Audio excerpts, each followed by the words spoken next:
할렐루야, 좋은 아침입니다. 슬기로운 아침 시간 19번째 창세기 19장 말씀을 보겠습니다. 우리는 살면서 종말에 대해서 말을 하거나 생각을 하지 않습니다.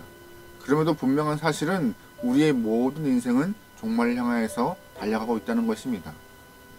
종말은요, 크게 두 가지 차원에서 설명되고 있습니다. 첫 번째가 역사적 종말입니다.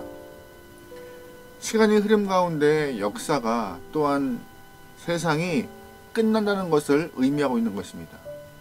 두 번째 종말에 대한 차원은요, 개인적인 종말입니다.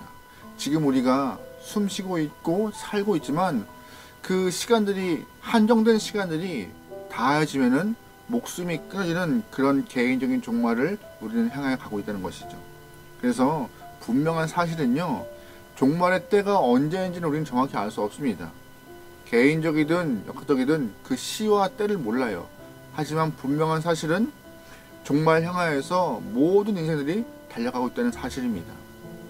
오늘 우리가 보게 될 창세기 19장 말씀은요, 하나님이 소돔 땅을 심판하시겠다라는 그런 상황 가운데 있는 이야기를 풀어내고 있습니다. 특별히 오늘 우리가 볼 내용들은요, 심판의 메시지를 들었던 롯의 가족들의 반응을 보면서 종말 시대를 경험하고 있는, 종말 향해서 살아가고 있는 우리의 모습, 삶의 자세가 어떠해야 되는지를 좀 반추해서 알아보도록 하겠습니다. 먼저 심판의 메시지를 들었던 롯의 사위들을 좀 볼게요. 우리 본문 14절 말씀 보겠습니다. 롯이 나가서 그 딸들과 결혼할 사위들에게 말하여 이르기를, 여호와께서 이 성을 멸하실 터이니 너희는 일어나 이곳에서 떠나라 하되 그의 사위들은 농담으로 여겼더라. 아멘. 롯의 가족 중에서 사위들에게 롯은 가장 먼저 소돔 땅의 심판을 이야기합니다.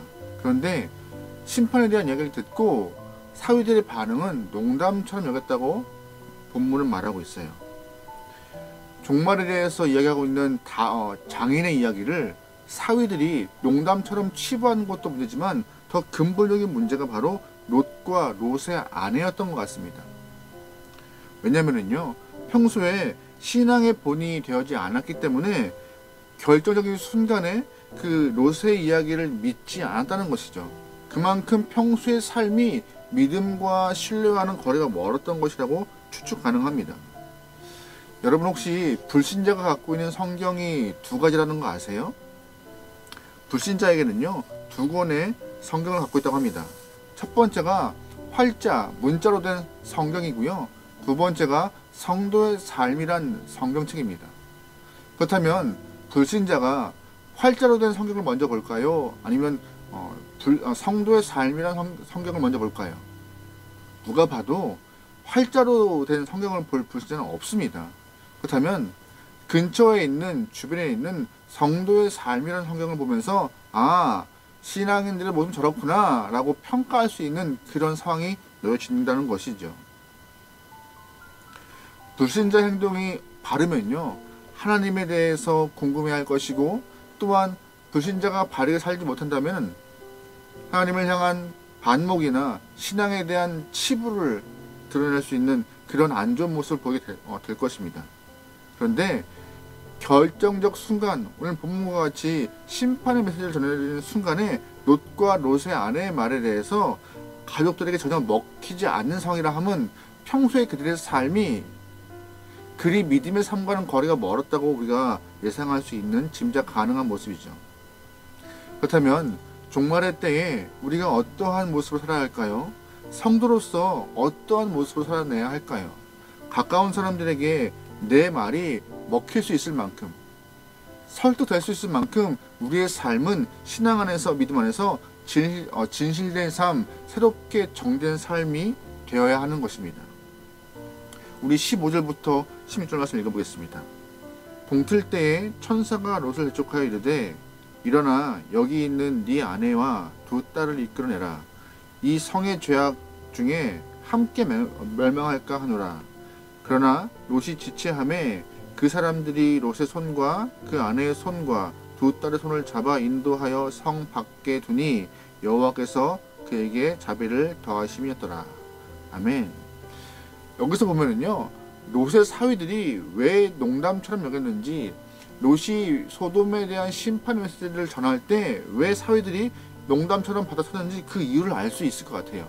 잘 보시면요, 천사가 때가 가까이 왔음을 재촉하고 있어요. 빨리 가야 한다, 위험하다라고. 근데 롯의 모습은 어때요? 지체하고 있어요. 다른 말로 표현하면요, 소돔 땅에 대한 미련이 남아있다고 우리는 해석할 수 있는 부분이죠.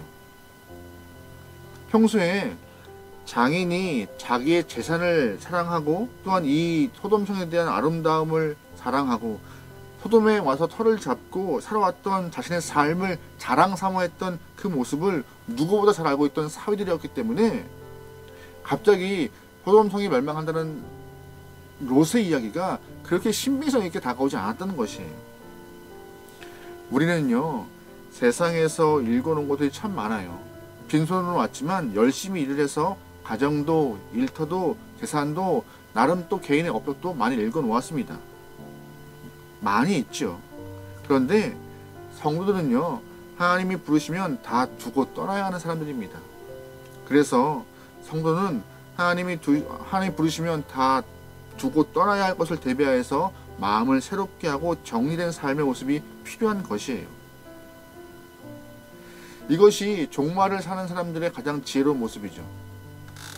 그렇다면 신앙인으로서 진실된 삶, 정리된 삶, 또한 신실한 삶, 새롭게 정리되는 삶이 어떠한 삶으로 드러나야 하는지 그걸 좀 알아볼게요.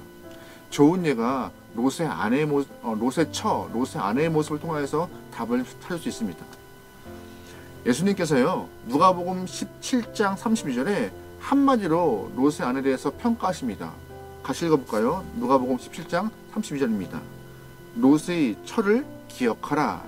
짧죠? 이 짧은 이 한 구절이 롯의 처를 아주 객관적으로 평가할 수 있는 그런 대목입니다.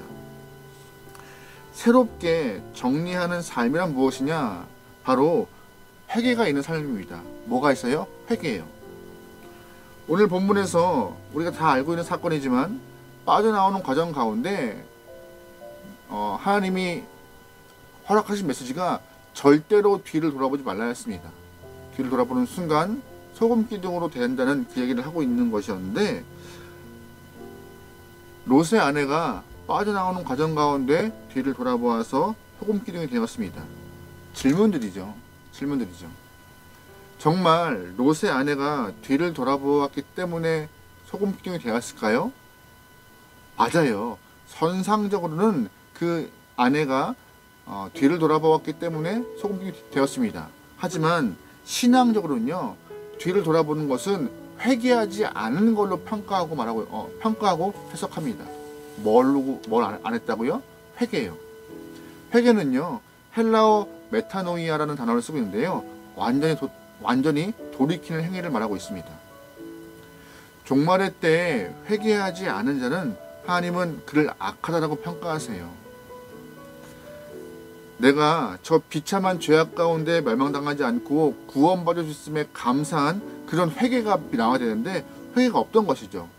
회개가 없다 보니 옛 것이 다시금 내 안에서 살아나고 아까운 것이에요. 회개가 없다 보니 옛 것에 대한 미련이 남아서 계속 뒤를 돌아보는 것이었죠. 그러다 보니 그 아내가 소금기둥이 된 것입니다. 한 번 더 말씀드립니다. 새로운 신앙인들에게, 종말의 삶을 사는 신앙인들에게 새로운 삶의 모습, 정리된 삶의 모습이 무엇이냐? 첫 번째, 회개하는 것이에요. 회개. 여러분, 그래서 매일매일 주 앞에 회개할 수 있는 모습으로 내 삶이 거룩하고 정직한 모습의 영혼 되길 소망합니다. 두 번째, 새롭게 정리된 삶의 모습은 어떤 것이냐? 감사하는 삶입니다. 감사요. 또 뒤를 돌아보았던 롯의 아내에게 구원받은 사실에 대한 감사가 빠진 것 같아요. 소돔을 탈출할 수 없는 상황이었지만 감사하게도 은혜 가운데 유황불비의 재앙을 다 피해서 이렇게 구원받은 사실에 대해서 감사와 감격이 없는 상황이 바로 본문의 롯의 처의 모습입니다. 구원에 대한 소망, 구원에 대한 감격, 구원에 대한 감사가 없으면요, 그냥 거기에 살면 돼요. 그냥 이 땅에 조사온이라고 그냥 살면 되는 건데, 굳이 빠져나와 놓고 아쉬움과 미련 남아서 계속 돌아보고 있는 상황, 감사함도 없이 그냥 끌려온 상황. 그래서 롯의 처가 소금 기둥이 되는 것입니다. 여러분, 그러기에 여러분의 삶 가운데 종말을 향한 우리의 삶이 항상 감사를 통하여서 나를 구원하시고 이끄시고 나에게 기름 부으셔서 은혜를 허락하시는 하나님의 은혜에 감사할 수 있는 여러분들에게 소망합니다. 세 번째, 새롭게 정리되는 삶이란 무엇이냐? 분별력 있는 삶입니다. 뭐가 있어요? 분별력이요. 롯의 처의 또 다른 문제는 바로 분별력이 없는 것에 대한 문제예요. 불타버리는 재산이 귀한지 생명이 귀한지 분별력이 없습니다. 여러분, 질문 드려보죠. 재산이 귀해요? 생명이 귀해요? 말할 것도 없이 생명이 귀합니다. 어떤 것도 비교할 수 없는 것이죠. 그런데 분별력 없는 이 롯의 처를 예수님은 샘플링으로 끄집어내어서 봐라, 분별력 없는 영혼들의 삶이 저렇게 소금 기둥 같이 될 것이다 라고 후세에게 알려주는 것입니다. 여러분, 그러기에 분별력을 좀 갖고 좀 여러분 삶을 사시죠. 이 분별력이라 하면 다른 말로 우선순위일 거예요. 뭐가 선이고 뭐가 후인지 잘 여러분 인생에서 그 우선순위를 정하여서 믿음이 흔들리지 않고 굳건한 모습의 삶을 살펴납니다. 우리의 우선순위는요, 믿음입니다. 믿음을 통하여서 주님께 나아갈 수 있기를 소망하며 말씀을 통하여서 무장할 수 있기를 주의 이름으로 축원합니다. 그것이 오늘 이 말씀 안에서 주어지는 새로운 삶의 모습인 것이에요. 오늘 본문은요, 예수님께서 롯의 처를 기억하라는 그 짧은 대목과 창세기 19장이라는 이 사건을 통하여서 종말의 시대를 살아가는 사람들의 삶의 태도가 어떤 것인지 설명하고 있습니다. 잘 기억하세요. 우리는 종말을 향하여서 걸어가고 있는 영혼들입니다. 우리의 삶은요, 항상 회개와 또한 감사와 분별력 있는 삶을 통하여서 우리의 신앙이 더욱 단단하고 흔들림 없이 주님께 나아갈 수 있는 삶이 되어야 할 것입니다. 그 모습을 하나님은 우리에게 원하고 있는 것이고요. 여러분, 그 어떤 것보다 이 땅의 것에 집착하지 말고 하늘의 것에 소망 두고 천국을 사모하는 영혼이 되어서 주님과 함께 살 수 있는 귀한 영혼 되기를 주님으로 축원합니다. 아멘. 기도하시겠습니다. 하나님, 주님을 사랑하는 영혼들에게 도와주시옵소서.